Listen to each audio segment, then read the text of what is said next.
এইভাবে ধরে এইভাবে কাটবো এ ভাই এসে ভাই কি করতেছো তোমরা? টাকা দিলে কবে আসছেন ভাই? আমি তো গতকালকে আসছি। কি করতেছো তোমরা? আমরা এই যে তো বাচ্চাদের নিয়ে খেলা শিখাইতেছি। ফুটবল খেলো তোমরা? জি জি ভাই। আমার খুব ভালো লাগে, গ্রামের মানুষ যখন ফুটবল খেলে না আমার খুব ভালো লাগে। তোমরা পারো ফুটবল খেলতে? দাও তো দেখি একটু। ভাই পারি তো মোটামুটি গ্রামের ছেলে তো। এই যে এভাবে কাট দিতে হয় জানো? আর এই যে দেখো আমার একটা স্কিল দেখায়, এই যে পাস এভাবে দিতে হয়, বল না? তো ভাই হ্যাঁ ভাই অনেক ভালো পারেন। আমি বার্সেলোনায় খেলি নিয়মিত। তো ভাই একটা পিক দিয়া দিতেন।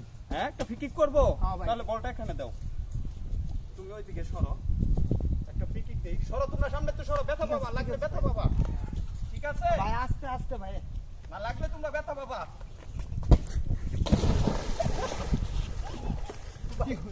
Oh no! কি হয়ে গেল? ভাই ভাই কি হইছে ভাই? সমস্যা নেই, আমাকে একটু তুলো। আমি আসলে এটা ভুল হয়ে গেছে সবটা তো। খেলতাম, একটু তুলো আমাকে। Oh no! Oh no! কোথায় জানি, কোন দিকে জানি আমি যেতে চাইছিলাম, কোন দিকে? Oh no! সমস্যা নাই, তোমরা খেলো, হ্যাঁ প্র্যাকটিস করো, পরে আমি একদিন করে দেবো তোমাদেরকে।